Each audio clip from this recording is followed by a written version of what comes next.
So hello and welcome back to Climbing on Mount Sophia. I'm very excited for this conversation today.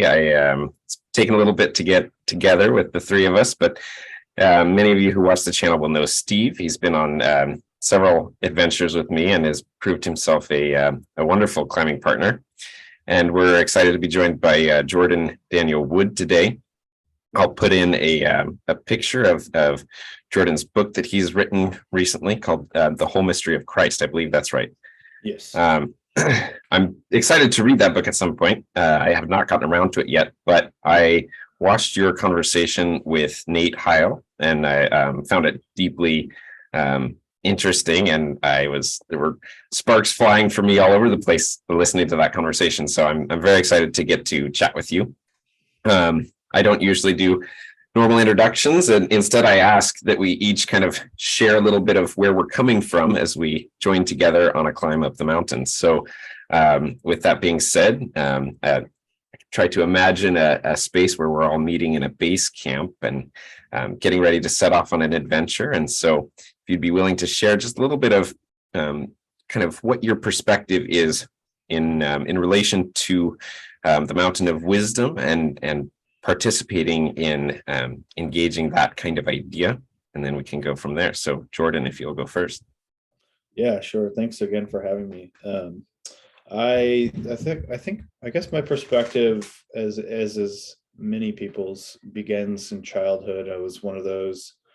I was raised in a religious home, and so you have religious. It wasn't Catholic or Orthodox or anything. It was pretty low church Protestant, and actually pretty much like biblicist, like pretty focused on just the Bible. When you get together for church on Sunday, you might sing hymns. There might be a piano, maybe not. The minister is also the worship leader and all that stuff. So our minister was a farmer, actually.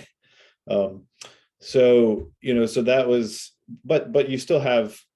I still sort of had this sense from like some of my earliest memories was, it's sort of cliche, I guess, but like laying in bed, like, well, if God is the creator of all things, who created God? And, so having these questions and then sort of being directed in my own tradition towards the Bible. And it's like, hey, the Bible is inspired. It's got all the answers you want. You just have to read it and focus on that. So that was like my childhood all the way, in fact, up till college. I went to a small Bible college and basically had intentions to become a minister or a pastor in that tradition. But while I was there studying the Bible, which is sort of the direction I'd been told I have to go, questions arise. Things don't make as much sense as maybe they initially did, or the very process of having to make sense, or you might say trying to climb this mountain that you were told, here's the only way to do it, here's the only path, or whatever. Questions arise. So that got me interested. Like I said, the tradition I was raised in was very, at least sort of self-styled, almost ahistorical and individualistic, and there were varying trends. It wasn't centralized at all. There was nothing kind of holding it together other than your personal engagement with scripture, essentially. So I got interested in the wider question of history and tradition and what's been going on in the Christian tradition. That's where I started, was the Christian tradition. That's still where I am, broadly speaking. But that search, the questions that arose from trying to study scripture, and like in the original, like Hebrew and Greek and Aramaic, and I said in Ugaritic and those other things, just because I was like, this is it, right? So anyway, got more broadly interested in the broad Christian tradition, how they had handled scripture. That was my inroad. Was well, if the Bible, if scripture is this inspired source or found from which wisdom, sort of comes down the mountain, in cascades, then I'm really interested in how other people have engaged that in this tradition. So it was really originally my interest in Christian tradition, broadly speaking, was in how they treated and handled read script, Holy Writ. So that turned out to be fruitful, but also sort of caused more questions, because it turns out they weren't really reading the scriptures the way I had been taught to read them. So I was like, wait, hold on. What is this thing called allegory? What is this figurative stuff? Like, I don't understand that. So in fact, I'd been told that that is a way to not take it seriously, right? Because then you can impose your own personal wishes and desires and truths and vision onto the text, eisegesis. Anyway, so I obviously had to wrestle through. I mean, that was my main question for a long time, was why do they think they can do this to scripture? Like, what justifies this? And so I landed on Origin of Alexandria, of course, as one does. And and I would say broadly that the Alexandrian Christian heritage, and even to this day, I would say, I mean, Maximus, in my opinion, stands in that tradition. St. Maximus Confessor, he's the one I wrote the book on.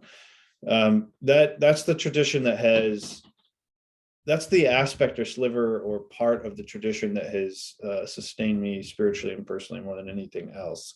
I mean, there's so much else out there as well, and I don't mean to diminish that, but for me personally, that's really what's that, along with engagement of a lot of modern Eastern Christian sources in different forms.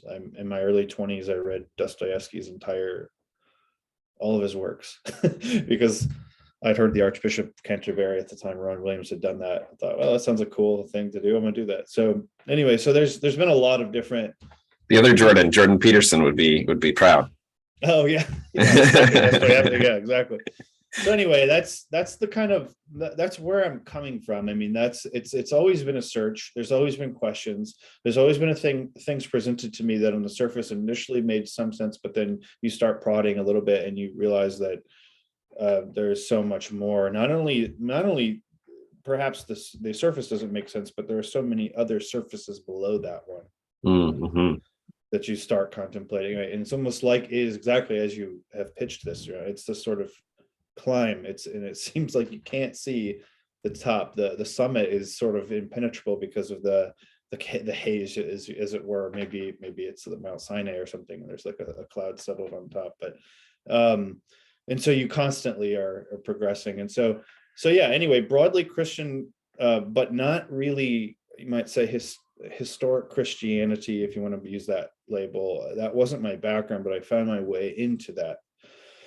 And then since then, I've often been, maybe it's Origen's fault. He's sort of the one who poisoned my well early on, but I have always been attracted to those that somehow were able to strike the balance between an amazing rootedness, as it were, in the history and tradition, but also with an incredible sense of creativity and of speculative imagination and an ability to not just answer questions that are unresolved, but to generate new ones, this sort of ever-flowing fount pouring forth. And those are the people that have really captured my attention and sort of my mind and my spirit. So I'm now Catholic. I became Catholic about, was it like 8 years ago, something like that. I became Catholic 8 years ago, and there's a whole backstory there, and probably a lot of my co-religionists perhaps regret that I did become Catholic and that I remain Catholic, because I don't always feel like the most comfortable as one, but it's sort of an ongoing wager for me. It's like, Catholic, universal, católicos, like if anything is true, it should surely be able to be accommodated by that perspective, even if the tradition itself doesn't yet recognize that. And this is sort of the way it goes. So anyway, that's where I'm at now. So I'm a Roman Catholic who is mostly, almost always spiritually and personally and intellectually sustained by Eastern sources, Greek all the way up through Russian thinkers.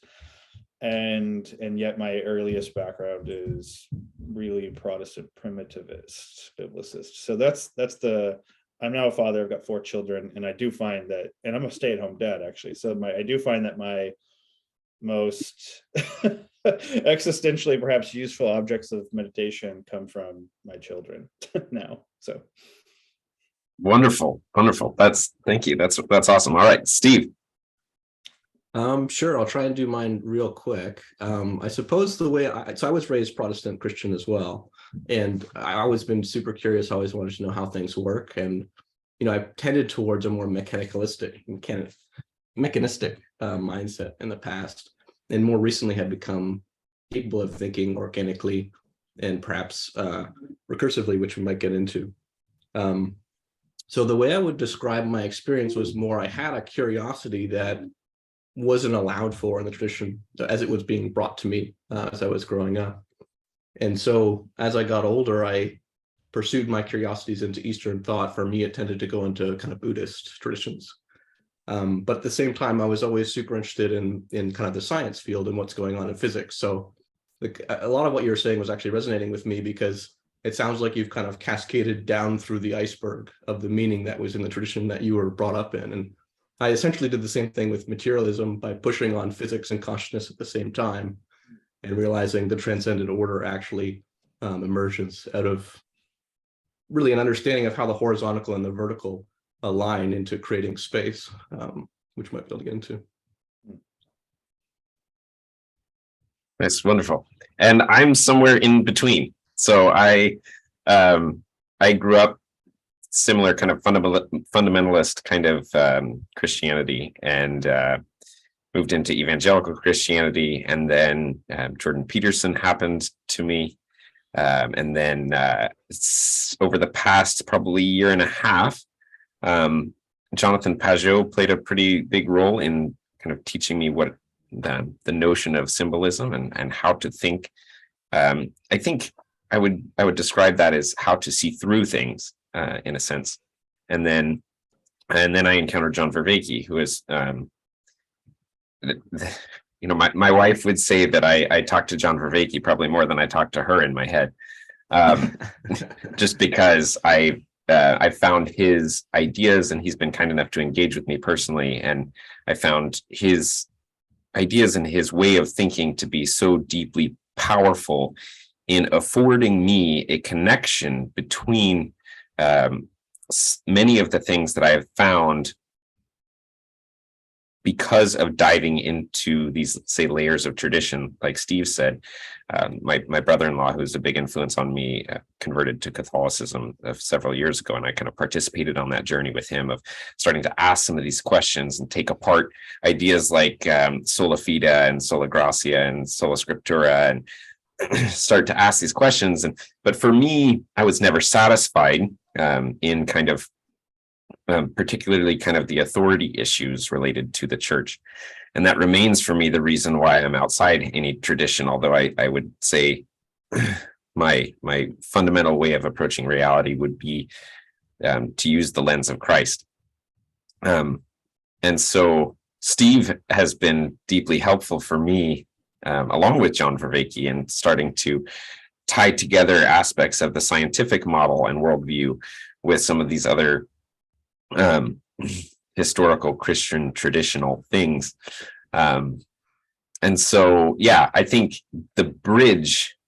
So now, from where I am now, I have a hard time articulating oftentimes and working into some of the issues where I feel like I can see connection points between these kind of traditional ideas that our religion and our culture kind of is built upon, and our more modern notions post the post-modernity scientific revolution, and see, I want to afford those coming together.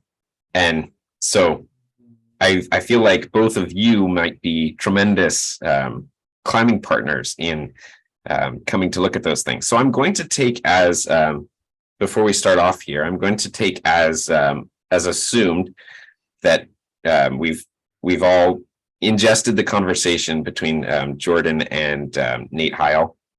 I'll put a link to that at this point in the video. So if you haven't watched that, the rest of this may not make sense. But I'm going to take that as kind of a basis, because I'm going to, I guess, start out in this paradoxical territory of trying to understand the relationship between this notion of the transcendent God and the strange kind of transcendent or never ending well that is kind of our own experience of reality as individuals. Because there's something about that place that is deeply analogous and these kinds of things. But I want to tease apart this relationship between God and man. And so I guess I'll start by asking Jordan to go at that and maybe bring in this notion of hypostasis. And I sometimes I think I understand it, but usually I don't. So Yeah, okay, well, that's a good project here. So well, I think perhaps there are two ways that come to mind to kind of approach this question, if I'm following correctly, and if not, just jump in and sort of redirect me. One is that, and this has come up in the history of at least Western philosophy, and I'm becoming only recently, last year or so, more familiar with some of the Far Eastern traditions as well, but I'm still a amateur dilettante, so I won't speak for them. But it seems to me that there is a recurring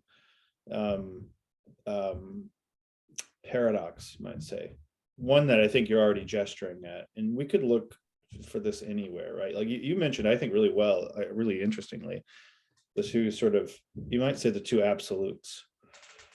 The Psalm verse comes to mind that a deep calls out to deep, right? Or abyss calls out to abyss. And this is to me, I keep coming back to this. There's this kind of,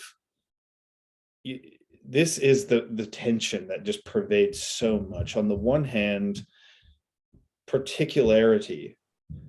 And I think in the modern or so-called postmodern era, this has become even more so, right? The emphasis has switched from sort of a universal or a generic, or you might say an expansive horizon, the beyond, the transcendent, to more the particular, right? The absolute value of this letter written to me by my grandmother who's passed away, right? Or the absolute value of this, like everyone wants to take photographs because time is so evanescent, and it's going to slip away. Is there something about the particular perspective and experience that I'm having right now that can never be replicated exactly, which is what constitutes its uniqueness and absolute value?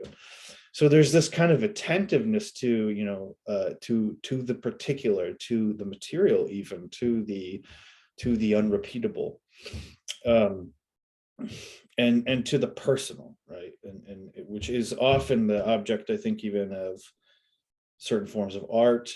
Like I used to tell my students when I used to teach, I'd be like, look, even if you know how this Hallmark Christmas movie is going to end, you always watch it. You watch it all, not always, but often you do. And it's because even in terrible scripts like those ones where the characters are more or less not total full persons, you still want to watch and see what they do, because there's a particularity, an irreducible singularity to each person that you can't get to know unless you watch it unfold. Like there's no other way to know a person except by experience and interaction and back and forth. And so the story itself is carried along. If it's a good story, it's carried. You have to read it to the end of the book. You have to watch it to the end of the film, because you don't know what they're going to do, which is to say you don't know who they are yet, or you're getting to know who they are. And you can only see that by watching their life itself. You can't learn that, say, by definition or by an abstract principle or by some sort of mathematical theorem, right? So there's this sense in which that's an absolute, it's like an anchor of absolute value, the particular, the personal. But that's only one side, though, of the pole. That's one abyss. You have to watch, you have to get to know. You can never finish getting to know your spouse or whatever, right? You're never like, okay, today I'm done. I know you now. Total, I'm done. On the other hand, though, there is this sort of like other direction or tendency, the other abyss, you might say, which is that one of that kind of infinite receding horizon, that there's always more to whatever it is you experience than simply the particularity or the particular phenomena that come before you and that you investigate, think about, and direct your attention towards. It's like the attention of attention itself.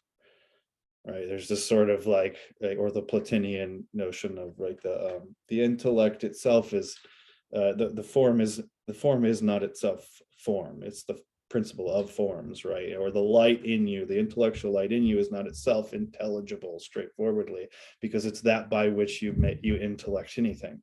Mhm. Mhm. So but that now is starting to pull me towards a different direction. And initially, at least phenomenologically, at least in my experience, and I think in a lot of other traditions, at least some of the ones I'm familiar with, this pulls me towards something like less particularity, something more like beyond. We use different, beyond, above, more than, or something.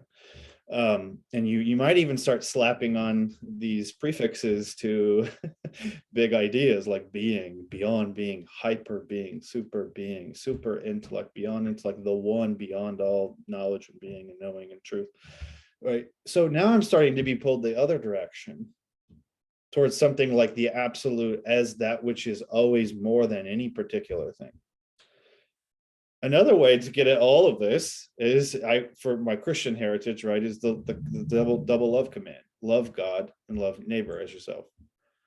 Somebody like Maximus will intensify that and say, in fact, that it's the very same love by which you love God, you love your neighbor, and vice versa. And that's why First John says you can't do one without the other.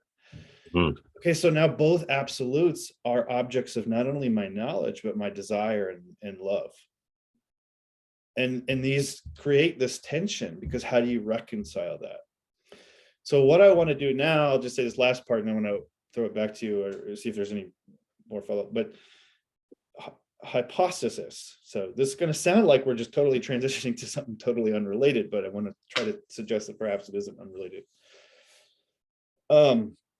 Hypostasis in Greek, let's jump to the conclusions before we go back to see how it got there. And that's this duality between the absolute, you might call it God, the transcendent absolute, you might call it God or divinity or the uncreated. And then the created, the temporal, the finite, and then of course in our particular instantiation, which we'll come back to in a minute, man or humanity. These seem irreconcilable by definition. At least if we're going to say one and the same subject is both at once, or one and the same thing, like a straightforward contradiction of the law of non-contradiction or something. It's like saying, right, the eternal is also temporal. Wouldn't make sense any more than the square is also the circle. And so this is a huge tension throughout Christian, say the first 700 years of Christian tradition, at least, right? For one thing, it's the central claim. Who is Jesus? Who is this man? Is he just a man? Is he something in the middle? Is he an intermediary? What is he? Is he just an angel? It seems like early on some people were saying that, right? So it's always been there as a question mark. It's always been there, as in Paul's language, as a scandal, a scandalon, a stumbling block, something that trips you up. You don't know what to do, an impasse, an aporia. Which Gerard is helpful to understand. Yes, absolutely. His is really, really great, actually, in all kinds of directions. But yes, and then there's, and you're totally right to sense there, right, that this question, which sounds abstract, how can God and human, how can the uncreated and created be one? Actually, it's very central and important for Gerard, and he himself kind of came to see that, as you know. He came to see that more clearly, I think, after his engagement with Raymond Schwager and James Allison and some of the people. But anyway, so there's that problem, right? And it's one that goes, and I think to this day it still persists in different forms. The problem of Christology, the central problem of incarnation, you might say. And the way, at least that so quote unquote classical or conciliar tradition, like I'm thinking of the Council of Chalcedon here in particular, is where a lot of people go. 451, what they end up saying is Jesus Christ, one, our Lord, one and the same Lord, Jesus Christ, is a person, prosopon in Greek, or a hypostasis, hypostasis, subsistence. We'll get to the what does it mean in a second. He's one of those, only one of those. That is the unity. That's the point of indistinction, the oneness, you might say. Is it happens at the level of the hypostasis. Everything else is dual. The ousia, the essence, the physis, the the physics, right? The physical, the natural, the nature. And they're perfect essence. So you get this series of dualities. He's consubstantial of the same essence, with the Father, and consubstantial with humanity. So there's two consubstantialities or consubstantial dimensions to the one person, hypostasis.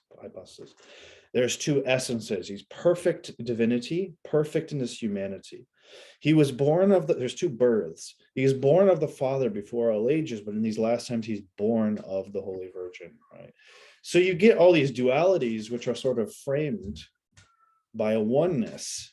The dualities happen on the level of what I call in the book, nature or essence, ousia, you might say the level of what something is, the definitional level, and then the oneness only. Actually, this is the really interesting thing that I think not a lot of people think through.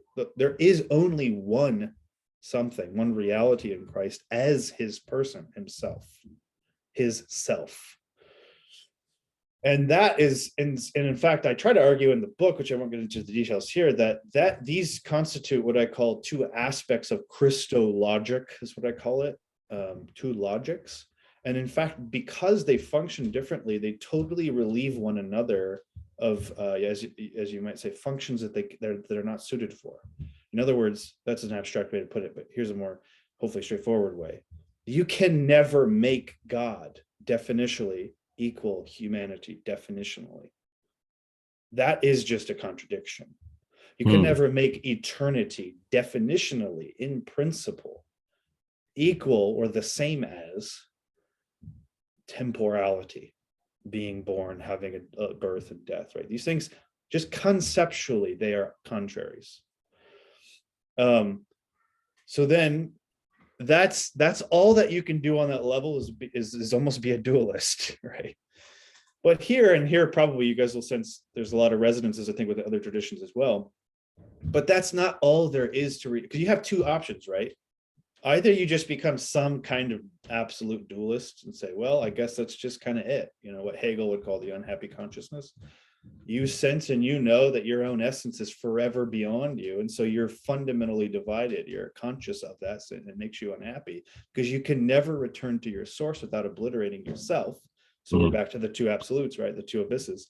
We have to choose again. Will you remain who you are and your return in unification with the ultimate reality, or do you have to sort of, in order to retain your selfhood, your identity, sort of stop short of full unity, which would be an absorption of yourself, right? So we're poised again between the two loves, the two abysses, the two absolutes. And so you can either basically rest there, and I have to say, I think a lot of religious people just do.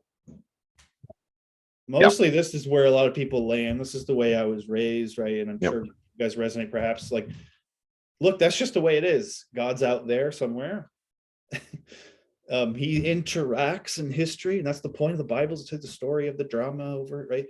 And then, or like creation is like God sort of speaking. And I always say, like, that literally the image, the symbol, you might say, but it's not yet recognized as a symbol, but like the image is like, there's blackness and God's like over here, and he says, let there be light, and then it just pops up out of nowhere, but it's over there where it pops up. And perhaps the only thing bridging the two is the sort of resonance of the kind of, quote unquote, waves of the sound of his voice.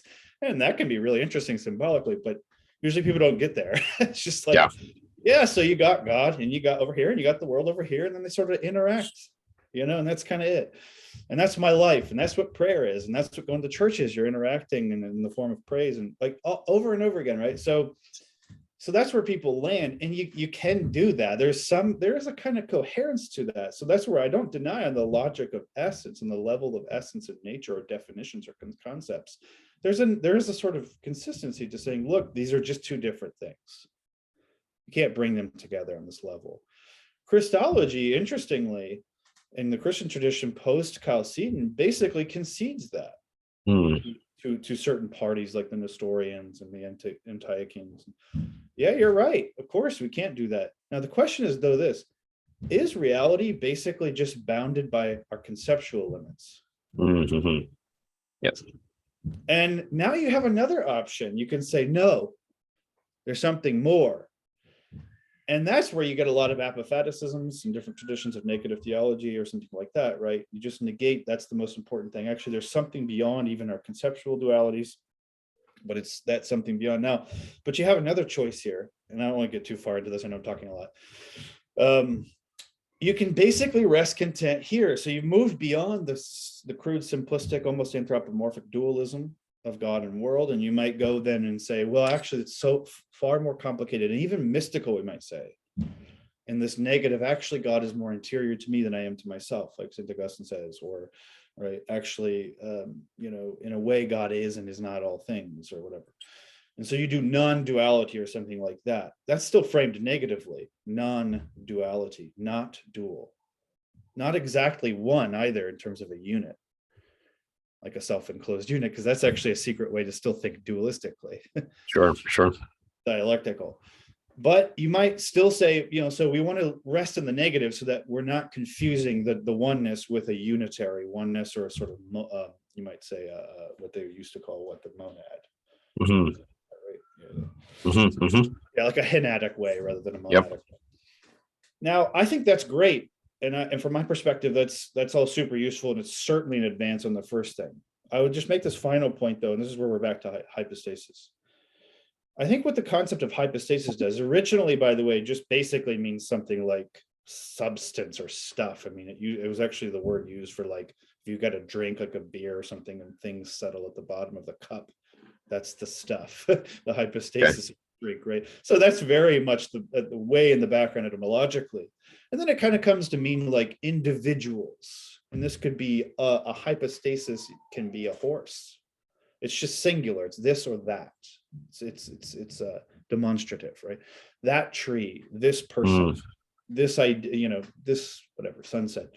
So it can be very generic in its indication of singularity, if you follow. But then by the time when you get to the Christological stuff, what that work is doing, the oneness only happens as his person prosopon, or his hypostasis, his stuffness, his reality, whatever that means. That I do think goes even beyond, but not in a not in terms of negation, that second step, which is one of just sort of an open, negative, mystical indeterminateness, you might say. And it wants to recapture something of the determinateness, but not in such a way that you again reduce the world and God to a dualism of concepts, because concepts are determinate. And that's again where we're still back in that tension between the two abysses, right? Because on the one hand, it's hard to think I can know anything if I can't grasp it or describe it with conceptual language. On the other hand, if I only do that, it seems like I'm missing what's beyond conceptual language and conceptual light. So I think hypostasis, one of the things it does, and we'll rest here, one of the things it does is it brings back what you might call intersubjective knowledge. Like a 1 Corinthians 13:10, I will know God even as I am known. Mm-hmm. And so this now reintroduces the person, the personal, the intersubjective, or as one writer put it, the transsubjective, which I kind of like,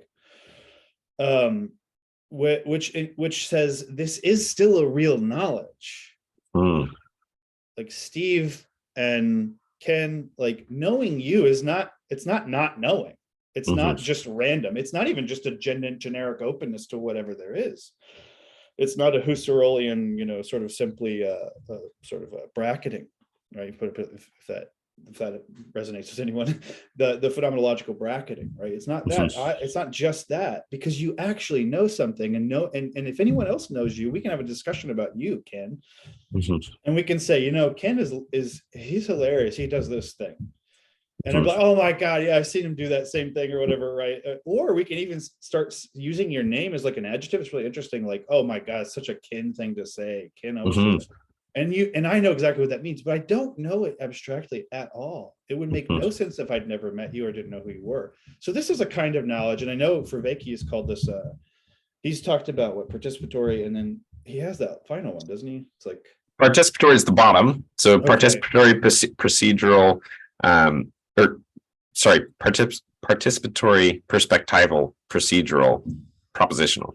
Okay, right. But he what's coming up for me is part of, as you're talking about that, is his notion of transjectivity. That we do not live in an objective and subjective reality, but it's a transjective Yes. like that reality really happens as an interpenetration Yes. of the thing in itself, and my participation in that thing is where the being of things actually comes to be in some way. Absolutely, and such that there is no actual thing without relations. Right? Which is very right, almost like it reminds me of like Carlo Rovelli's sort of quantum, relational model of quantum physics and stuff, where it's like there is no happening that isn't constituted, as it were, by the relations themselves or the properties themselves, which are not reified. They're not hypostases in themselves, but they're about hypostases or subjects in relation, right? Subject, object, and relation. And this, but it's the relationality, the network of relationality, which is itself reality, rather than the reality.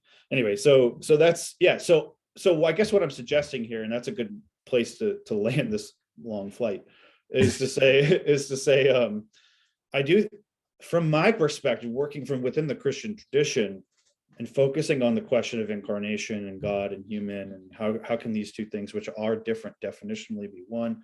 What you end up with, I would argue, and do argue, is a kind of conviction that there's no resolution to this except in the trans-relational, the personal. And so the significance of Christ as a person saying, not I teach you the truth, not here are some truths, but I am the truth and the way and the life. The significance of that is saying that the truth isn't, you can have an idea of the truth, you can have even an idea of truth itself, the truth itself, capital T, but you can't actually see the fullness or the whole mystery of Christ, or as I call the book. You can't see the whole except as personal, and therefore interpersonal and transsubjective. And so that I think, so you retain the distinction and definition. So Christ can be both uncreated and created, God and human, because he, qua person, as his person, is not reducible to either one. And in fact, in him, they only gain real distinction as him. It's their identity as a person, which allows them to be essentially distinct. So the very difference between God and humanity is made possible by their actual identity in Christ. That would be the big picture thing. So it's a different way to get at some of these questions of dualisms and monisms and knowledges, degrees and types of knowledge. So that's where I'll go. I don't know. That's a huge shotgun. I know Steve's got all kinds of things to say about this. Yeah, that was an enormous list. So I'll do what I can here to just kind of, in my own words, regurgitate some of what I heard and see if there's resonance there, because I can't pick a single point. There was too much there. So, okay. So I was hearing a lot of things that resonated. I was hearing basically that there's kind of what I would describe as local wholes. And you can think of dimensionality kind of working that way as a stacked series, layers of reality vertically. And within each layer horizontally, there's also a relationship to the things on that layer. I think a lot of people in the scientific community would consider that a form of emergence, right? You get to a certain point and then that substance behaves differently, interacts with its own surface before suspending another surface above it, in a sense. And then I was also, this is something me and Ken have connected on a lot, which is that, the ultimate fractal nature of reality, so that there is a trinity really within the human being that is each of these ways of knowing that you were pointing out. I can't remember the words you're using, but it was still conceptually resonating with me, that we have this ability to think, what I consider the ability to think, which is, its substrate is language, and therefore it has all the limitations of language. It's fundamentally a separator as a processor. So it looks at things, it says, you're that and I'm this, and therefore I want to have you. And our understanding within that space has no limits because it is just a function without relation. Okay, so that's kind of what's wrong with the modern scientific perspective, is that it's function without relation, and there's no trueness, no whole trueness to that, because it doesn't you basically end up extracting rather than holistically feeding the organism as well, right? So it's kind of one processor we have within our Trinity, and then another one which I consider feeling. If you're familiar with Ian McGilchrist's work, you might, this is kind of left brain, right brain on these 2 points. So in the feeling sense, that is where you're operating with those around you, so that spirituality itself, what we're talking about here, and so much of the journey of an individual trying to find God is trying to find their place with humanity, the rest of society. And there's always a constant back and forth as a person tries to move from their individual self towards the transcendental nature of God within themselves. They have to push up against this layer of humanity, that because humanity has an understanding of what humans are. And really, to reach God, you have to leave that, because humanity's understanding, even though we have all these great religions today, doesn't really provide a sense for an individual to be like Jesus to the degree that Jesus would have wanted, was trying to make that happen. So I think I'm very excited by the movements that me and Ken have been talking about, and you seem to be involved with, Jordan, because it seems like there's a resurgence of agapic love that is an understanding that an individual's journey to Jesus, Christ's nature, Christ consciousness, is something that you can do. I think it's the relation of these 3 processors. So the second one is kind of, the first one is looking at, separating yourself from something and looking at it. The second one, relational, is looking from or with, right? So from is the individual of with, in the sense where if we're together, I'm looking from our vantage point at the world, or with you. And then the last one, I think, is looking as. And I think that's kind of really more the transcendental nature that you were pointing to, and what Jesus was trying to espouse, is if we look as the entire universe, essentially. And we'll get into that, because I do actually understand that God is the nature of nature and not nature. Those are different things. But just to get this one point across, basically looking as the whole universe is different than looking at or with or from it.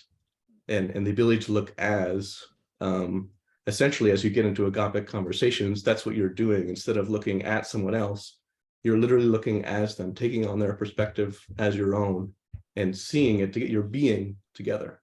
And so, the notions of God as the totality of consciousness, in a sense, humans being able to operate as kind of parallel processors in society that are able to enact and bring this into the world. That's where I think I start to see a lot of alignment of how you knit together that vertical structure horizontally into the whole. So I don't know if I touched enough on the transcendental there, but I want to get just that part across, because the way my mind works, the way that, I felt like I could be sane in a society that expected this of me, is part of it, is like, put the physical first, material first, and then walk the transcendental. So I'm just trying to leave it there and then go to transcendental separately, so we don't get confused about the metaphors. I'm curious to hear what came up for you there, Jordan. Yeah, so that's great, and I think you're right. Let's see if I can organize what I want to say first. So I think in general, one of the themes sort of subtending a lot of these discussions, and that I'm excited about, it sounds like, Steve, you're excited about, and Ken, like, there's a kind of like, someone's asked me before, why did you choose Saint Maximus, to write on? And that's a good question. Sometimes it's banal, like, well, I was happened to be in a course and just sort of like, I got to choose something. But no, but it really was in this case, it was like, what within 3 weeks of my program starting, I had planned on writing on something totally different, not even this topic or anything. I kind of met in his mind, in the pages, in the words that I was reading, a kind of incredible power of synthesis. And I think that is something that's holding some of this together, right? Like you're talking about, Steve, right? We have different levels. We have that function, as you said. I really liked what you said about the function without relation, right? So where it's like, yes, and some people have said to me, like, why are you always down on abstraction, like, as a thing? And I'm like, I'm not really. It's necessary. And like, that's one way I would describe what I think what you're getting at there with function without relation is, you have to start somewhere. You have to discriminate in terms of differentiate. You have to have, right? I mean, what we later would articulate in the liberal arts, something is like genus and differentiate, make species and so forth. you have to have that. There's no question about it. There's something like, I like to call that the provisional necessity of abstraction. Like it just gets you off the ground. You have to know where you are, orientation of some kind, like you were saying. But like you're Me also, and Ken have discussed this as really filling in the Sudoku puzzle of the universe, in a sense where you just got to put a number down. You know, it's an artificial constraint, but once you got one number down, you can start working the puzzle, figure the other ones out. But later you go back with the relational understanding that that is not the correct. And so it's kind of that transformative understanding. yeah, absolutely. Yes, that sort of self-critical, self-transcending kind of process. And that's actually, you know, I often think one problem with something like ideologies generally is that you take what was for you necessary as a starting point, you absolutize that as the only or absolute beginning, and therefore the absolute order of things.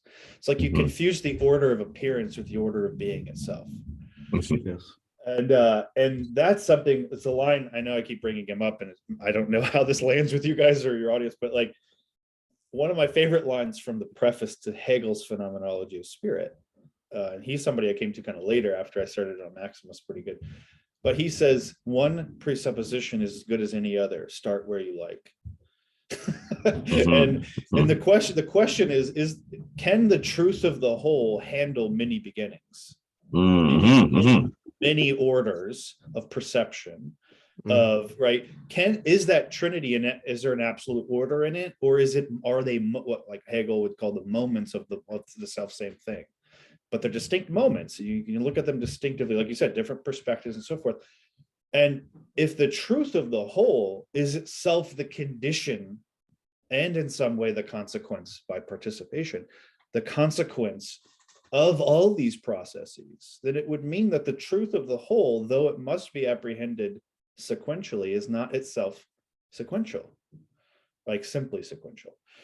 And so this kind of allows for this. I'm just, all this is to say there's a kind of capaciousness, and I think there's a sort of hunger and desire, whether we're talking about science and religion, or psychology and spirituality, or the wisdom traditions versus this modern scientific revolution and its investigations. I do think there's a sense of synthesis that people are craving, and it's daunting, and nobody can do. We can't do it on our own. We need each other. We need these conversations. That's what I liked about Vervaeke. I've only been introduced to him like the last 2 months. I'm going to be talking to him in a few weeks, but I've been trying to look at all of his YouTube stuff. It's just to get caught up. Like, who is, I don't know. I've been out of the loop. I've been, I don't know, parenting. So, and so, but one of the things Vervaeke does is, I think, and this has been my experience with Vervaeke, is it provides a, like if you have to pick something to start somewhere, Vervaeke gives you a system of understanding reality that allows you to, it doesn't force you into where to start, and it doesn't force you into where to go. It just attempts to provide you with a framework such that you can pick where you want to start, or maybe you can actually find where you are to start with. And then you can start to become real by actually participating in your own life. Yeah, absolutely. And that's again another binary, right? Or sort of antinomy, the practical versus the speculative, or the theoretical. Like, these are things that have to be brought together, because life itself is already the unity of them. And in fact, I would say their identity is the condition for the possibility of us even being able to fragment them in our mind. Not that there isn't a fractal, sort of logic to. I think that's true too. But it kind of becomes more what you guys were saying earlier, that becomes that relational, which is determinate. And yeah, so. Well, and I think, like, for me, when I look at this, the notion of who Christ was, and the notion of the incarnation, and to love God and love your neighbor, and to be sort of the point of coming together of, say, the two abysses. When I actually am able to kind of participate that in kind of an imaginal space, bring in Henry Corbin's distinction between the imaginal and the imagination. And do you know what that one? I know him, but I don't actually know this distinction. So Oh, so it's something like Viveki talks about this a lot, and so I'm borrowing it from him, but it's something like using the same machinery that allows you to imagine things or participate in situations that aren't actually in your physical space. You can use that machinery to escape from your reality, or you can use that machinery to actually embed yourself further into your reality, or take the perspective of another such that it allows you a deeper transjective relationship with what is real. And so I have this sense that, you know, in a lot of ways, I think there was something necessary in particular about Christ coming and doing that work. But from a perspective of me as an individual in the modern world, I think maybe the fundamental thing that it means for me is to look at that and recognize that that's what I'm doing. Like, that's what I'm participating in, is I'm participating in life as this through line of deep and deep on either side. And that in some way, you know, all of these movements of climbing out of this space and falling down this crevice and, you know, getting all turned around with all these propositions or systems of knowing and relating to reality, it's all just trying to get back to the point where I stopped trying to do that. And I'm actually fully participating in reality as it's revealing itself to me. What do you think about that? yeah, I mean, I think so. This was really what captivated me about Christology, Christ, and Maximus's understanding in particular. Is I think, and again, I was raised this way, and I think it's pretty common. It's an intuitive way to think. Christ is, I put it this way: very often people reduce Christ to an individual. Which I don't think is right, because I don't think a person is simply an individual. Individual is a concept we get by negating the generic or the universal. It is the particular, right? Thought in already implicitly, that concept depends upon the universal in order to make any sense, because it's an exception to the universal. So you can't perceive the particular without it being already in relation to the universal.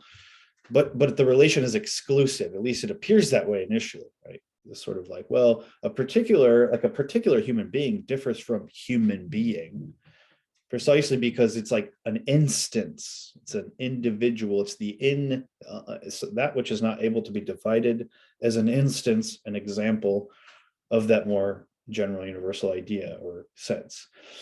And I think there's some, again, with abstraction, there's a provisional necessity to that, right? Sure, you've got to start. I mean, Jesus Christ lived in history. There is an actual like time and place. He spoke an actual language, and right, he had parents and all that stuff. So like, there's nothing wrong with beginning there. And in some ways, I typically think of creation as itself having, since it has to begin at all, it has to begin in a state of finite. It has to match in its initial stages of reality what we can currently think of as abstract conceptual stages. Like we begin, you might say it this way: we begin as individuals and particulars, but the goal is to become persons. Mm. And those aren't the same. So I think we do this in Christology as well, where it's like, well, Christ is certainly, there's a primacy to Christ, there's a uniqueness, there's a particularity to Christ, like he's a historical figure. But then there's a kind of new abyss that's opened up, or chasm, because it's like, look, I'm a modern human being. Like what can I get out of that except symbolically or something like that? And so one of the things I want to try to, like, I was struck most by in my books about this one line. Maximus says that the word of God, the logos of God, God himself, wills always and in all things to actualize the mystery of his own incarnation. Always and in all things. That's a universal incarnation. It's not just that time and finite space-time on the line and right, in these coordinates of 3 or 4 dimensions, right? And so how is that possible? Well, it's possible exactly because he's not just a particular, though he has particular aspects that you apprehend as a historical figure. but he's also in himself. The self is more than particular or universal. It is both at once. And that allows then, that sort of opens up this other sort of, other doctrines of Christianity, at least, can make better sense in my mind, like the Eucharist. How is it the body and blood, which did derive from the first century Palestine where he was born and stuff? How is it present on every altar at all times and places where it's celebrated? How is it that Christ is ascended? I was just reading Sergius Bulgakov today on this. How is it that Christ is ascended, quote unquote, seated at the right hand of the Father, whatever that means? And even if you take away all the, sort of metaphorical spatial imagery there, it still seems to be something other than this condition of existence that we're on earth. And yet he's also present as the body of Christ, which, like for someone like Maximus, isn't simply the church, although it's at least that. It also is eventually the whole cosmos. Right. So how is it that these dual sort of particular and universal dimensions, how is it that they're actually, you don't have to choose between them? That's what I'm getting at. And it's because I think through Christology, what you see is in terms of the person of Christ is both at once. He's particular and universal at once, which is the ground. So if he does have this primacy, it's this. He is prime in the sense that he is the one who is the universal condition of us being particular and universal. You might just say of us being persons. Yeah. So. Well, yeah, I guess just to respond briefly, and then I want to hear what Steve has to say. And while Steve talks, I'm going to take a bathroom break, but I'll still be listening. But what I want to say about that is, like, I guess the way I look at it now is it's something like, and you referred to this in your conversation with Nate, and this idea that really Christ came so that all things could become real as they are in all of their finitude and all of the ways in which they are imperfect in their finitude. And that's the meaning of him taking the suffering of the world and all of those things. But it's not, like having grown up in kind of a substitutionary atonement kind of theology, it's almost the inverse of that, right? It's not a God paying off God kind of situation, as much as it's the ecstasis of being itself through this, this functional capacity that you might say is agape, which I think of as attention giving of itself, such that what the thing it is attending to has being on its own, and that thus everything becomes real. And the one, and this is why I actually am still, I guess, a Christian. If being a Christian means taking Christ really seriously, I'm still not sure what Christian means, but and it's because I think having that peace where the one becomes particular, and in fact integrates all of the disintegrated particulars back into the whole through a means of something like an agapic forgiveness that allows for all the sin on the ground of the individual being, almost is a necessity in the issue of the one and the many. Okay, I'm going to stop there. Go ahead, Steve, and I'll be back. Yeah, great. I think a lot of what you guys are pointing to is really that we need to be operating from a higher dimensionality to solve a lot of these problems, or to orient ourselves correctly in the world. Because a lot of these issues, if we take on the psychology side, our thoughts and our feelings are fighting each other all the time in terms of who we are, not just them individually, but of course our different identities and different, product sums of who we are, and our thoughts and feelings are fighting each other.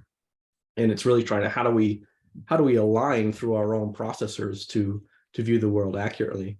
And that, on a personal level, that's happening. And I think, transcending the self is really bringing our thoughts and feelings into union.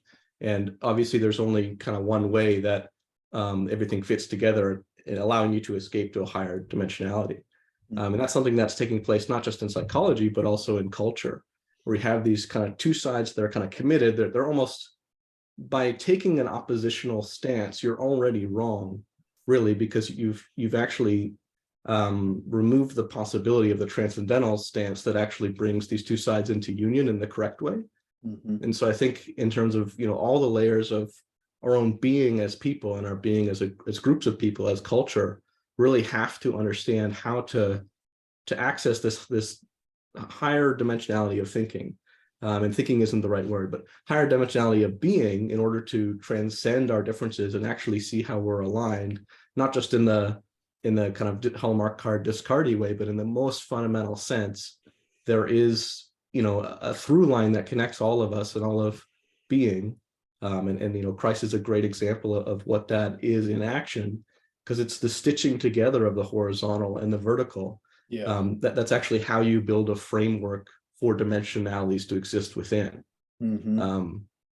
And so I think that, in a sense, it's where you put your authority, where you put authority in your own mind or in culture. Are you putting it on one side or the other, or are you putting it vertically? Because there is a divine order to these things. And if authority isn't vertical, then you're not transcending yourself. Cultures aren't transcending, they're always clashing. And so I think that's when you look at the world, that's what we're seeing: personal, cultural, just headbutting, and no understanding that the through line is the way through. Yeah, and there's a lot of actually really good points or directions in my mind's going from what you just said there. I think one way that I came to see through Maximus, and it's going to sound like I'm just smuggling in my own interest again, but actually it is really directly. He's got this letter it's letter 2. It's called On Love. It's really wonderful. And that's where he makes the claim that actually there's only one love, and the same love by which you love God is the same love by which you love your neighbor. And ultimately they're one and the same. And really ultimately is because if creation is the mystery of incarnation, universally in all particulars or actual persons or all creatures really realized, that is to say that the historical incarnation is, as it were, the first drop in the bucket, but the rippling out in all dimensions is still one movement of incarnation. Then loving your neighbor and loving God are literally loving the same object. It's not the right word, but the same, right? Beloved, I might say. Yes. Because I'm thinking of a resonant point from Ken from earlier, of like sin being short-sightedness. Yes. And there's no greater short-sightedness in a sense than a lack of dimensionality, because yes, there's a depth to our seeing that's missing. Exactly. And this is where, so in Maximus's terms, he would say it this way, but then I think it translates really well to what you're saying about dimensionality.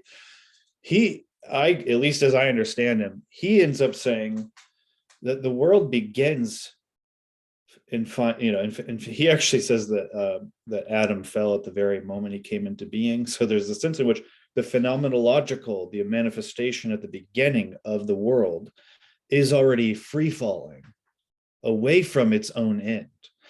And I get into a bunch of reasons why I think he thinks that and so forth. But what's an important point here is that sin is actually fundamentally a self-deception, or the fundamental condition for sin is a self-deception that what is finite is truly, absolutely the bounds of what's real. Mm-hmm, mm-hmm. So it's exactly what you're saying, Steve. That is a plug on dimensionality. That Yes. conception literally ties the material world into a closed system and prevents the through line. Yeah. You might say it this way, that because what we currently experience is not deified, it's the presumption that things are not made to be deified. Mm-hmm. Mm-hmm. So I take what appears to me right now as, well, it's right there. And it can be complex even, right? It's not even just like materialism or certain crude forms of physicalism, but it could be really complicated, like psychological sort of phenomenon or whatever. And you say, well, like, just because it appears to me, it must be that is not only what's real, but that's even sort of providing the limit of what's real. And that's a judgment, though. That's not necessary, because it's an interpretation of the phenomenon. And the interpretation of the phenomenon is something beyond the phenomenon. Mm-hmm. And so we consciously or not, or whatever level of our reflection we are at in various moments, we basically mostly tend to default to thinking, right, one side must have the entire truth. Because either or, right, because finitude, finite concepts, have to exclude all else in order to be what they are. So I can't be right unless you are completely wrong, because right and wrong are opposites. They mutually condition each other as negations of each other. And that's actually a nice definition, or at least description, of finitude itself, or what Hegel called the bad infinity. And that's just one, it's just right, things being different, being what they are only in relations of exclusion of all else.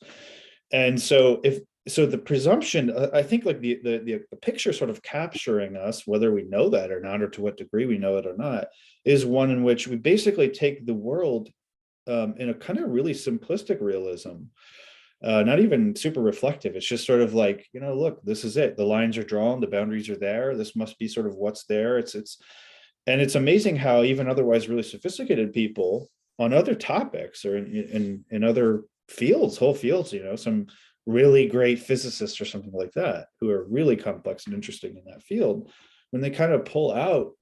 And this is what I like about Vervaeke and some of the conversations that I've been catching up on lately, is that that sense of like, well, why though? That's not necessary. We don't have to treat the whole that way.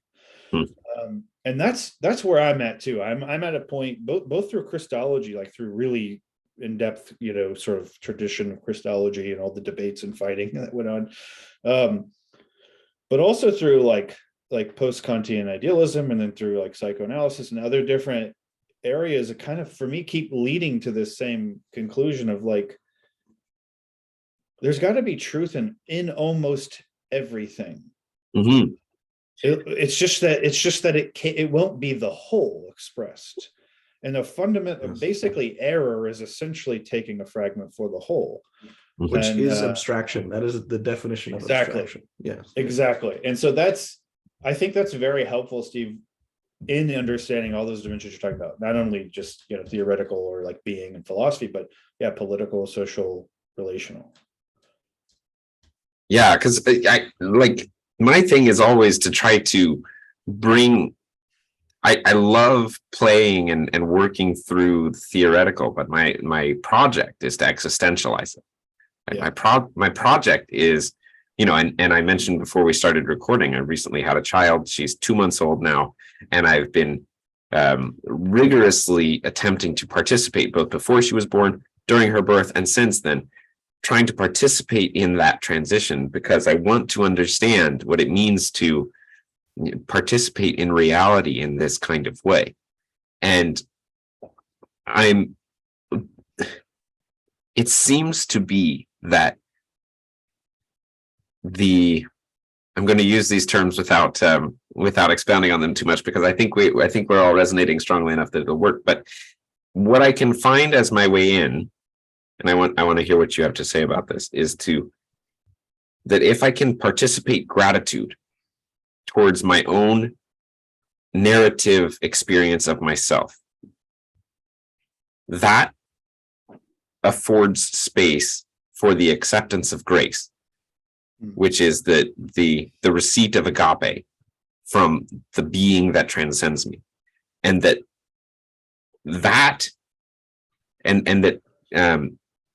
that participation with grace involves faith. And faith is a hard one for me, because it's present at every part of the process. But then love is able to actually flow. But yes, right. But it's the participating of that, which goes to ritual, and Vervaeke's been terribly helpful in all of this with his ecology of practices and different things. But yeah, I guess I'm curious what you think in terms of, okay, so let's take this framework and bring it into being in our actual particular. Yeah. So let me just start then pretty concretely. For the last 15 months, I've been a stay-at-home dad for 4 daughters, 8, 6, 3, and 1. And I began when the youngest was born. And there's a whole backstory that I don't need to get into, but basically it involved quite a transition. I mean, 3 or 4 years ago, I was teaching in university level. I was, I wasn't permanent, but I was full-time, right? We all know the state of higher education and all the games that are played there. But So I've had a hard time. I can't get any sort of permanent work. I mean, the stuff we're talking about invigorates us, but apparently the masses don't want to pay for it. I don't know. We're struggling to bring it down. We're struggling to bring it down the mountain. That's what we're doing here. That's right. Yeah. It's like, wait a second, I got to pay and then I have to actually climb. That doesn't make sense. And there was a year there that I transitioned to I was a high school teacher for 1 year, which I actually love my students, but there's just some built-in limitations. And so basically by the end of it, I was like, okay, I can't do this. So what am I going to do? And 15 months ago, my wife and I did the numbers, looked at the finances. So she's a nurse. So she can work 3 long days a week and stuff. And like, I'm just going to stay home. Which involved, and I've written about this. There's an article that'll come out later about some of this, but it was really hard. The transition was hard. That whole transition was hard. The first year of it, I would say, is the first time I actually experienced true depression. I had no idea what that was until like, oh wait, I'm like sleeping hours and hours, and I don't even get out of bed. I don't want to get out of bed, and even though I got all this stuff around me to be grateful for, something you touched on, right? Objectively, I could even run through it, right? At the time, I had 3 really, wonderful, beautiful, healthy kids. 1 on the way, also healthy, right? Not a lot of people even get that. And like, so you could run through the list, like, look, we have a house, we got a good deal on it, whatever, like, we have a tight budget, but we're not struggling. I wouldn't describe us as struggling, even though we have a tight budget. But so I'm like going on, but I still just had this deep sort of despair and a kind of frustration even at myself for being the kind of person who didn't seem to have a switch to turn off all this stuff that I care about. And I wish I could just stop caring about it. Why do I care about religion? Why do I care about philosophy? Why do I care about all this stuff that seemingly most people don't? Like, that's a curse almost. And I would rather. How do I come back out of the matrix? Exactly. It's like I need something to switch me back because certainly this can't make a living, and it's almost like the desire for it is a source of torture because I'm deprived of it. Because now I have to spend all my time diapers and kids lunches and getting them to school and putting them to bed and all this stuff. So 42 hours a week now I'm alone with 4 kids, 2 to 4 kids, and so why I'm bringing all this out is because I have to reflect more about how I came to this. There's got to be some more salient moments, but somehow, like this past 6 months to a whole year, it's been totally different. My perspective on it. And one of the things, there's a lot of elements there, but one of them is that, again, if you sort of probe down, at least for me, when I probe down into what is fueling this, it's again an interpretation of things. And the interpretation of things went something like this: I'm missing out. I'm not recognized. I'm here stuck doing all this menial stuff that drains me when everyone else has a job and they can go out, or maybe they're even teaching. Maybe they have a job I want and this person doesn't deserve it anyway. Why'd they get it? Right. And on and on and on. And I'm telling myself all this stuff, and it just creates resentment. It creates and it actually detaches me in a bad way, not in the good sense of detachment, but in fact, I'm super attached. That's the problem. I'm super attached to an interpretation of the world as I'm now experiencing it. And I'm telling myself the story about it. But fundamental to that story is an either or. It's that abstraction, that finitude, right? That function, and it's this: I must be missing out on all this stuff that I will never have a chance to participate in again. So that's the source of despair.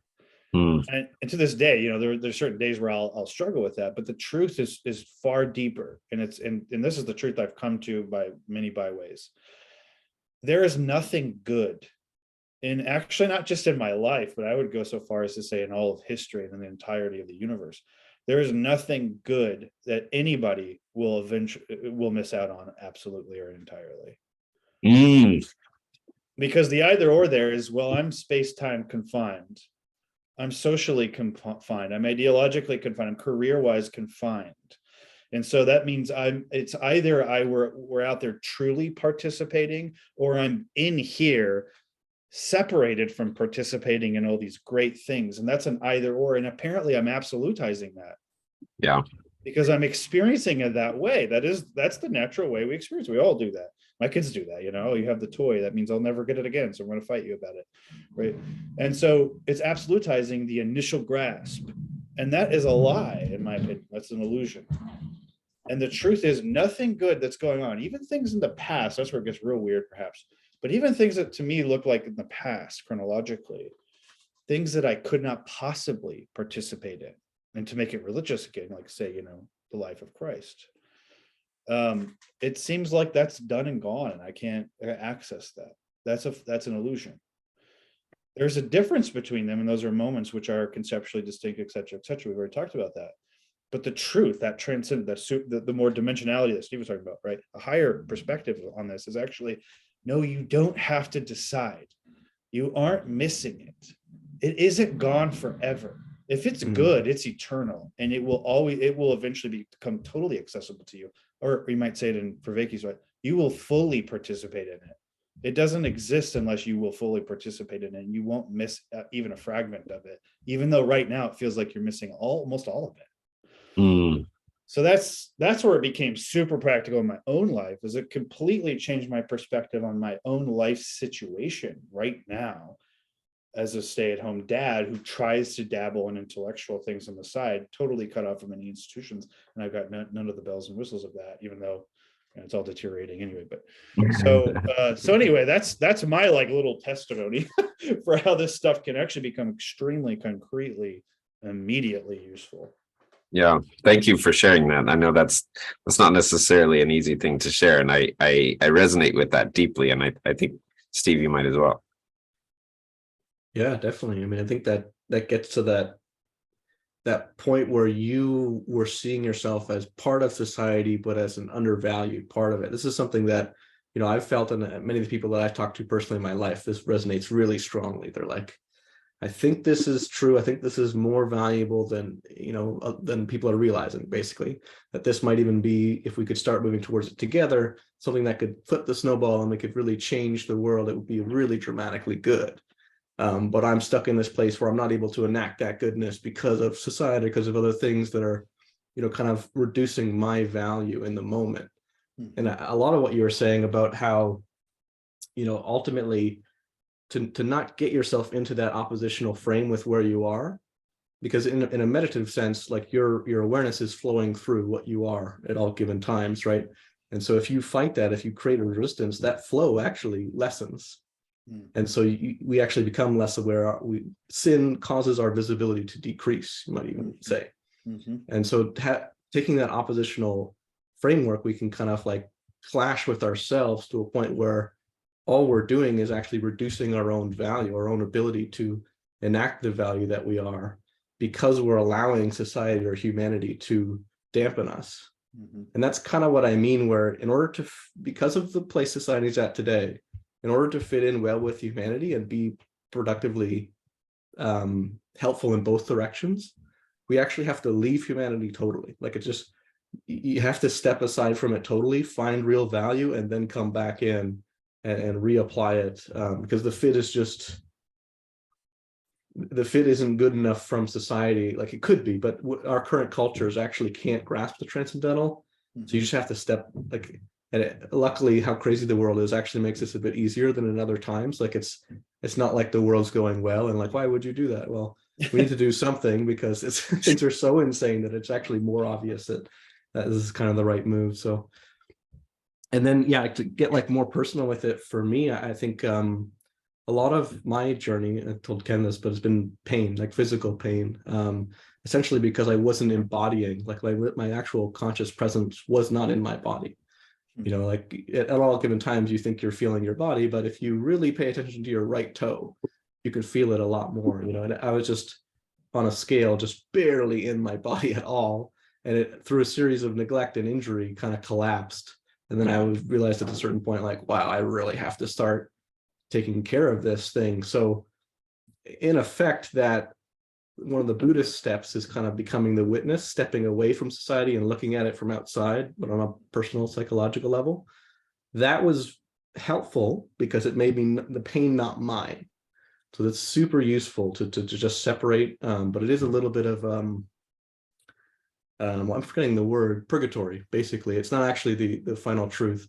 It's a way of stepping towards a transcendental, but don't stay there, because that is ultimate separation, really, in a sense. And so my experience through not my experience of finding a limit of Buddhism from the way I came at it. Again, I'm not talking about Buddhism as it exists for other people, but the limit for me was really in that the witness is only one step towards a transcendental, and you have to make the other one back through in order to actually, in my case, physically re-inhabit my body, which is just agony. Like my body's in a lot of pain because of how much I've ignored it, and the arrogance that I had to, as basically to be my own mind and say to my body, I don't even need you. That's pretty much what was going on. And then the honesty of being like, oh, like how much I've reduced my own value for not recognizing what I actually am appropriately. So for me, it's still occasionally a struggle to be with other people, to be present with them in the world, because the body pain's quite high. But I've really increased my ability to be with my own body pain, which is not fun, but has made it easier to be with other people, because I don't have this other part of me saying, just turn that thing off. Just, that's horrible. Don't listen. Like, just project, don't receive, and that kind of level, it plays out psychologically and culturally. And as we're going through, I'm talking to more and more people, I'm just like, yeah, like this is just connected on every level. And I'm seeing the through lines more and more. And the through line is becoming my identity, really. And that is what is allowing me to change the part of me that doesn't want to change or can't see the way, without kind of inverting itself all the way around. And I think there's something, I mean, this is so salient for me because my day-to-day life is medicine. And I am forever telling people that this is the only body you get, and you're stuck with it. And there's something so Gnostic about our society and the way we interact with our bodies, and this, escapism into the metaverse. And I hope I'm using Gnostic there correctly. Jordan, you might correct me, but this escape from material reality with our consciousness. And I think that, as we're talking about all this Christology and this realization, the making real of the basest, the making real of the suffering, the giving ground of being to everything that is so important to find the courage to be incarnated in our bodies, right? Because I think for me, that's what it takes. It takes the courage to, be in the pain of, and the same thing, with all of our stories of the suffering of the existential, having been on the mountain and maybe even having glimpsed a peak or two. For me, it's, I'll come away from conversations like this sometimes, and the next day and a half, I'm like, oh, what am I doing? Why can't I just be there all the time? But it's in and through the particular material that the transcendence is actualized, and bearing that is such a, take up your cross and follow me, I suppose. Yeah, there's an idea that's central to Maximus's thought that is really germane here, and scholars have called it, I followed them in my book calling it this too, even though it's Latin and I have a little issue with that because he's writing in Greek, but it's called the tantum quantum principle, or the hosus posus, or tous autos posos, which is like, in as much as, to the same degree as, right? That kind of structure. But now Christologically, the way he runs that is that incarnation and God's incarnation, the word's incarnation, and our deification are two dimensions or aspects of the same movement. Mm-hmm. So he's got all kinds across his corpus, he's got all sorts of formulations like, to the same degree, right? In as much as, to the same degree as God became human, humans will to that same degree become God. And of course, the kind of irony in that, this is where it connects to your point, is that the God you become is also becoming you, and then you are also becoming God, and then the God you become is also descending and incarnating, right? And so it isn't, and it's not an ultimate escape. And here again, we're at that moment where it's like, now initially the condition of things now, both our perception and the phenomena and how we interpret all of that, very often feels like it's presenting us with dilemmas, or at least alternatives that we have to choose one or the other all the time. And there's some like pretty good reasons for that. I like to tell people like, if you don't have some sympathies with like Gnostics or certain versions of Platonism, maybe you've got a coddled life, because like sometimes the body really feels like a damn prison, like, Yeah. or like a torture chamber, right? Going to Steve's point, or like sometimes people like being the sorts of being that needs food to eat kind of sucks when you're starving and you have nothing to eat, right? So it's like you wish you could just root out the very craving, and that would mean discarding the body or whatever it is that keeps demanding these inputs. And so but is that not in a sense the wish for death? Because that is exactly what will happen, Yes. And so if we're alive wishing for death, we actually lose our consciousness. That's part of the story. We lose our Yes. ability to be aware of more and more dimensions. Our visibility shrinks, becomes Yes. closer, because Yes. essentially we're wishing we didn't have to go through this process of our own dealing with our own opposites. Yes, that is exactly. life. Yeah. The pain of integration. And that's Yes. like and that's where, and so even then we could draw the great opposition with exactly what you just said. Either I continue to live and this is torture, or I could just die. Yeah. And there's a good opposition there, But, right? Life and death. mentally you can do that too. Like Yeah. you can turn parts of yourself off. Yes. Yep. And as I did with my body at some point when I was a kid, because it was there for a long time, but it's like you can turn it back on, but it's horrible now because it was off for so long that it's so disintegrated. It's so out of alignment with the rest of you that it's going to be a process to get back online. But that's really what we need to do. And we're actualizing this, right? Like we're as a cultural, like in the cultural phenomenon, we're more and more actualizing this. Yeah, and to your point too, Ken, earlier, and this is something. Look, I've gone through a few different Christian traditions that I've been a part of, and I identify I am Christian, I'm Catholic, but to me it isn't a sectarian thing. It's not like so I've got all the answers to everything and I'm done now. I got the manual, I can just open it up if I have a question. That would betray, right, the mountain of Sophia, right? All that would be clothing. Yeah, exactly. It would be that grasping, the acquisitiveness, right? The grasping of the fruit from the tree in the garden, and instead of receiving it with open hands. Mm-hmm. And so I think fundamentally people that are, of course, as I think we would agree, we're in this weird position where we're all sort of religious just inherently, but then that becomes, I often told my students, like, religion is like nuclear power. It can be used for consciousness. It's nuclear power for consciousness. Exactly. Or that's a great, up, right? that is a great metaphor. I like that a lot. Yeah. And so sorry, it absolutely is. And it's basically the use of awe as a fuel source, right? That is what's powering the quantum processor of awareness. Yes, exactly right. And you can't turn that off, right? It's not, I mean, you can provisionally you can block ignore its view. Yes. Mm-hmm. But which the modern world is quite good at doing. Right. Yeah. all it does. Yeah. I used to teach like Pascal, and he was already way back there, way before all this stuff. He's talking about diversions, and most people waste their lives in diversions. They can't face the truth, etc. And he's poised between the two infinites. And and I'm not a full Pascalian in several things, but yeah. So, but back to that, the thing that does captivate me, that keeps me Christian, I think, that vitalizes the faith for me, and I admit that it's almost sometimes, some days, it's almost all I have is this kind of aesthetic thing. Okay, it's just like almost and I'm not saying that's all there is or whatever. I'm just being honest about myself. Sometimes all I can do to hang on is to the ultimate opposition seems to be not just death and life, but the immortal and the mortal.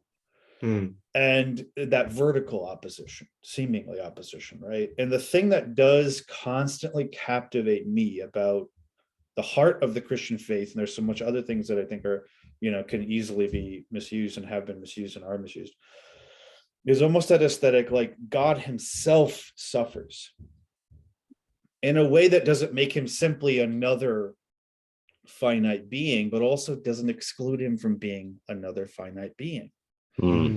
At the same time, I've talked about this. When Jesus comes down, he feels that too. Even though he's God, he experiences, God, why did you forsake me? Why am I down here while you're up there? Yes. And maybe Jesus had a sense of what it was like to be up there, but there's something to that relationship between us and God of like, okay, if we're the same thing, why did you put me here in hell, basically, and you're up there? And that's part of that, essentially wishing you were dead, right? Yeah. Yes, exactly. And the thing that really helps, sort of the through line for me, is I came to think, and I try to argue in the book a little bit how I got to this with Maximus in particular, but it's actually the experience of the Son of God suffering, the whole range of human emotion, even down to the physical torture, but also all the psychological and the almost ineffable spiritual agony that it's impossible to express. All of that, his actual experiencing of it, becomes the condition even for the possibility of our experience of that in our own ways, which is to say that even our personal suffering, and Maximus actually does explicitly say this, is not unaccompanied. He says that the word of God suffers in all to the proportion that each suffers. So again, it's not that this guy back then suffered and it was sad and he died, and then he some say he was he resurrected. It's that's way back there, but here I am, and what does that have to do with my suffering, right? And from this perspective, they're ultimately, they converge upon, at some level of dimensionality, they're actually the same suffering. And because the word of God suffers with and in me, to use St. Perpetua's phrase, because he suffers within me, he simultaneously not just gives me sort of like empathy, but he gives me his own power to overcome suffering in cooperation with him. So it's still synergistic for sure. I'm with Vervecchio on that, but that's what it means when Paul constantly keeps talking about being in Christ. And I have been crucified with Christ and no longer live, and he lives in me. But he lives in me as the crucified God-man, which is to say his humanity and my humanity aren't ultimately distinct, which is why I become a member of his body, and why we're all, so these metaphors start to converge as well and become something almost more than mere metaphor, like the depths of metaphor. So anyway, that's that kind of that aesthetic. It's initially an aesthetic draw, I admit. Like there's something striking about the God of all the universe hanging on a tree as a frail, broken, weak, suffering, dead creature, and that somehow those are both. He's both. He's lying in the tomb, right? But he's also the one who created, the very rocks that tombs, are made of. I'm curious if you find that there's a lesson in that, or what the lesson is, because I think it's something that, in my experience with it, hasn't been touched on much. So just a curiosity I have. But is there a lesson in, or how are we supposed to take the lesson that it seems like Jesus was punished for being real? Right? Because I think what we're talking about here is that if you follow Jesus' example, you become real. But society isn't always, in a place to take that realness. Like, that's just one part of the fragment in the whole relationship I struggle with. I'm just curious if you have thought about that. So if I understand you right, I'll make sure I'm answering the question you're asking. We're trying to. You're saying, like, is there a lesson there for the way of the cross as the Via Dolorosa, the way of suffering, that this might actually incur suffering and vis-a-vis society and so forth? Am I following you right? Well, yeah, essentially that basically your own realness will expose to other people their non-realness, and that will be a conflict in which humanity won't look kindly on you for being real. That's one way of viewing the Jesus story that I'm curious about. Yeah, for sure. I mean, that's a great point. I mean, what's so interesting, especially in the Gospel of John, but throughout the whole New Testament, to me, is these kind of two different messages at the same time, right? On the one hand, don't be afraid if the world hates you, it hated me first, right? Or Mhm. the light shines in the darkness, but the darkness has not understood it, or in some versions, overcome it. And so there's this light darkness theme, right? And there's this separation. Do not think I have come to bring peace, but I've come to bring a sword dividing, right? Family, father from brother. And but of course, simultaneously, along with that message of sort of reality coming into unreality and the unreality attacking it, you simultaneously get the fact that the reality somehow can already encompass even its own death. So that's where I go to like Hebrews, and I see, one of the things that the resurrection of the Son of God has done is remove the fear of death. Death there, you might just say finitude. The fear of finitude, Yes. of brute boundary, of end and beginning and nothing else. And this kind of goes back to, I think, something one of you, I think Ken was saying, this is in the Philocalic tradition, the Eastern Christian sort of ascetic tradition, Philokalia. Evagrius Ponticus is one I like. He says that apatheia, where we get apathy from, apatheia gives birth to agape. Mm. And so apatheia, more in the Greek, right, as you guys can see, apathos, right, without passion, but passion in the, not emotion, passion in the sense of what we've talked about, this sort of unreflective, I'm controlled, I'm suffering from these external things, and I'm allowing that because I interpret it a certain way, and that just sort of bolsters my suffering and anguish and despair. And he says, I think this resonates with a lot of spiritual traditions too. You have to detach yourself from these external, not just the external phenomena, but your interpretation, your knee-jerk, visceral interpretations of them. Not so that you just separate and you float away, but so that you can agape, right? You can love and re-embrace them, reintegrate them as they ought to be. But I say that because vanquishing the fear of death means vanquishing the fear or the interpretation that finitude is final. Which, if finitude isn't final, then I won't miss out on anything that's actually good, no matter what I'm experiencing as evil right now. Even if that's opposition from society or from other people, or misinterpretation, or more vicious things even. And so I can, in cooperation with that grace within me, who I think is just the word of God within us all, in cooperation with that grace, I can reach a state where even opposition to my own exposing of unreality is something that I won't be attached to, and therefore can embrace properly. I mean, this is like Romans 5, while we were still sinners and hostile to God, he sent his son and died for us. Like, that's God's reaction. God was so passionless. Not he could be totally and utterly ecstatically in love with even those that hated him. And so that's the lesson I would agree with. I think, Steve, probably you were already sensing, and you wanted just to bring out, is that's the lesson, is there's this kind of, it's a detachment, apatheia, which leads to agape, which can even lead to embracing your own suffering, or laying down your life, not just not reacting badly, but even for the sake of those inflicting it upon you. And that's Christ on the cross. Father, forgive them, for they know not what they do. Because they're ignorant, they're deceived, because they believe finitude is final. And so they have to shore up their little corner of the earth. And so they have to build an empire, and they have to suppress revolts like they do in Palestine all the time. And they think I'm leading right now. Because they believe that, they should be forgiven. Right. And they should be forgiven, not because they're not culpable, there's degrees of culpability, but because they need the truth, as he said, to set them free, and it's not there yet. And so his ability to endure that suffering might in fact be the only possibility of their reconciliation with the truth.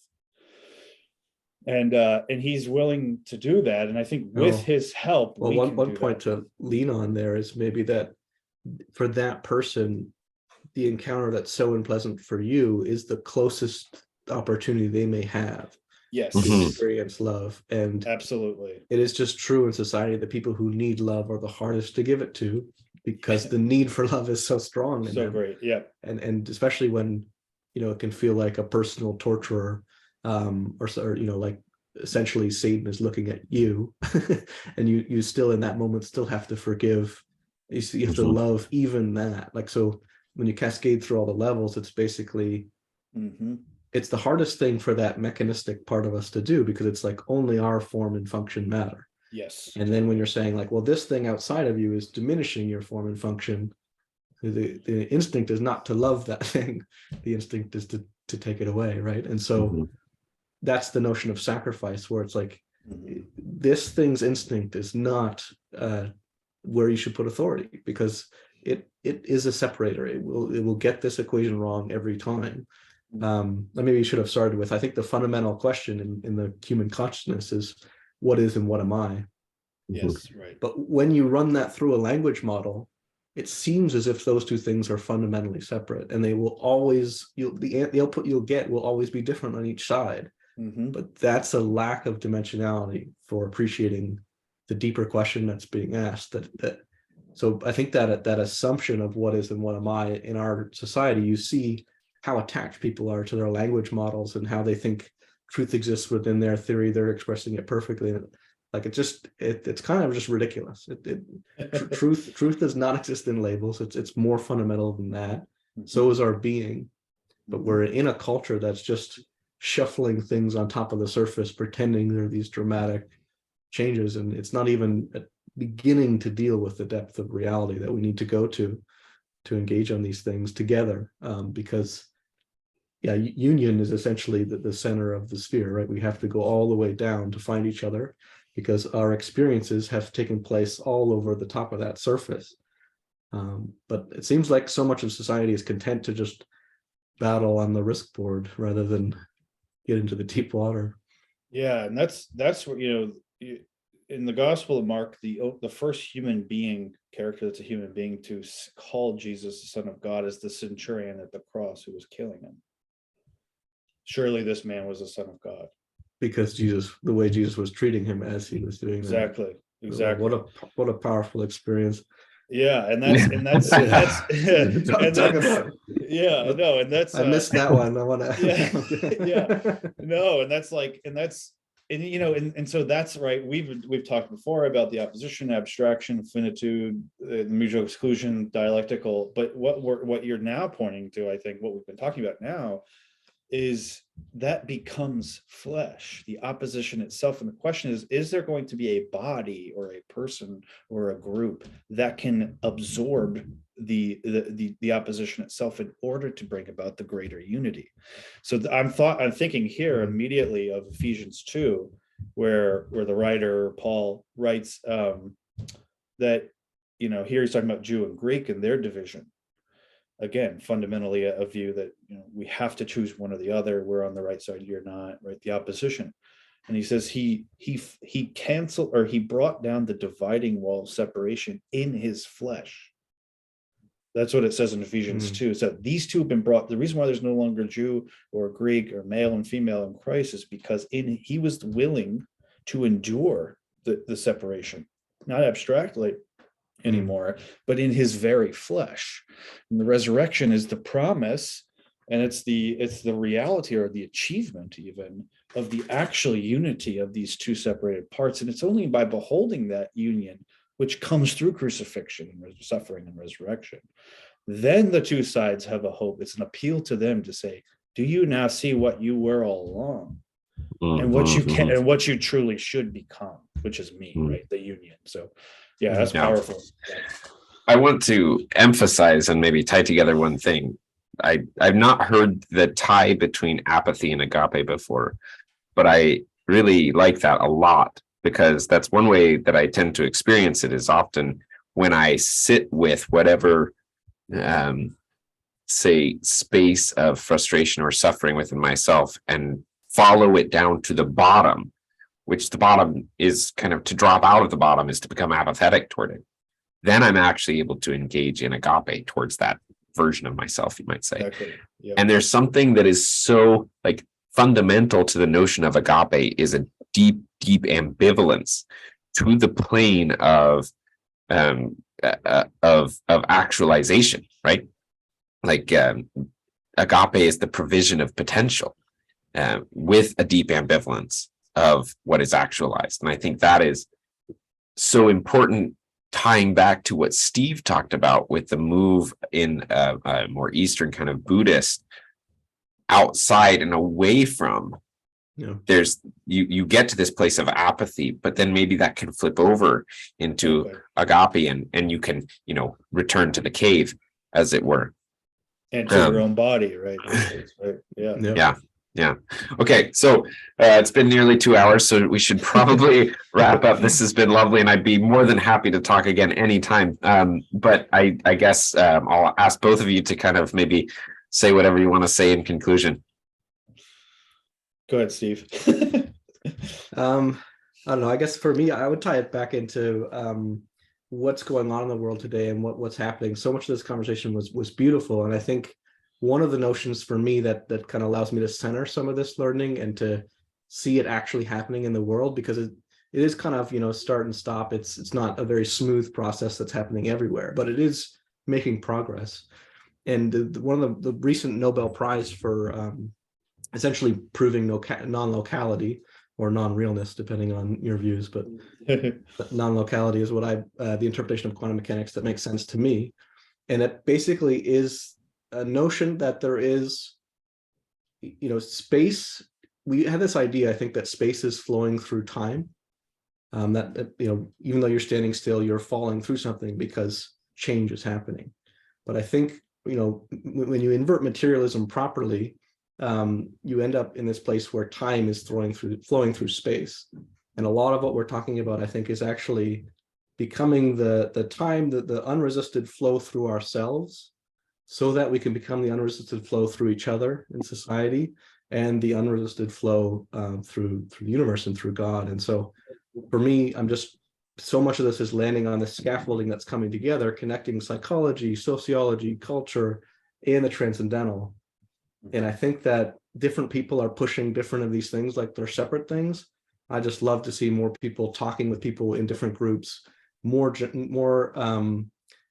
not just generalization, but big picture connection between the scientists, between the understanding of the layers of reality. Because I think that's where these truths make so much sense.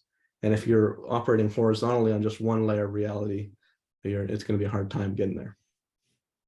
Yeah. And thank you as well, Jordan. It was a beautiful conversation. Oh, no, thank you all for having me. And then just the last little thing I'd say, connecting directly to what Steve was saying or just highlighting what you're saying, which is, I think there has to be some people, in order to affect the synthesis that you're talking about, which I absolutely agree is necessary. I mean, for one thing, mostly what we do in our fields of study is project fragments of ourselves into a whole field in order to analyze, to take it apart, right, and all that, which is fine. I mean, there's a place for that. It's been hugely helpful, and etc. But that is ultimately, that's in fact, like in life, that is really what that is a projection. It's like looking at it through a microscope or some other metaphor. That's not really how it is, though. That isn't the truth of how it exists. It only exists as an organic whole and unity and relations and so forth. And so that reintegration is so possible. But what it's going to take, and this picks up some other themes we talked about, it's going to take those people, and this is why I like Vervaeke and some of these people and some of these other people I'm meeting now through you all and and Nate. It's going to take people that are willing to have, I'm going to say it, something like faith. Mm-hmm. And I don't, and I mean that in the original sense of trust, trust in the transcendental, that is the orientation, that is the truth, because as we all know, finitude is what hits our eyes before almost anything. And the question is, how are you going to interpret that? Is that the final, or is finitude final? If it isn't, there's a sort of initial necessity for trust, or provisional necessity for trust or faith without, right, rather than seeing, in Paul's language, where we're looking through, again, his language, a glass darkly. But through love and faith, that is going to be the heart, the vitality, the lifeblood of the project of synthesizing and reintegrating, doing like sort of what the university was supposed to do, and holding the multi verses into one universe. So And so I think these sorts of conversations, and so I guess the last thought then is this, and this is again something more personal to me as well that I had to come to realize. These times, like you said, Steve, it isn't smooth, and there's a lot of upheaval, and there's a lot of like going, like destroying the foundations or upending things and looking over it, and you know, it's just sort of chaos in a certain way. But that is, of course, also the condition for creativity. And so that's what I want to end on, is faith, love wrapped up into the act of creativity, which is really at the heart of who we are. And I think if people start doing that, and if people start doing that, it won't be linear necessarily, or pattern, or sort of easily sort of templated, but it will be vital. And I think that's the value here. And Jordan, you said one thing I just have to comment on there because that was wonderful. You were saying that our own understanding comes through us through a projection of ourselves into a thing. Yeah. Okay. And we're always projecting ourselves into our own mind and into the world. But our ability to project ourselves without distorting what we're projecting into, because we're not holding our own reins in some way tightly, you know, that loose grip, participation without, you know, authority, essentially, without granting the self authority in that participation, but granting the through line authority. That's how you're going to get conversations that can take place where everyone's feeling valued. And yeah, that was just great. Excellent. Yeah, and probably a decent initial approach to the notion of faith too. It'll be fun to talk about maybe next time. All right. Thank you both very much.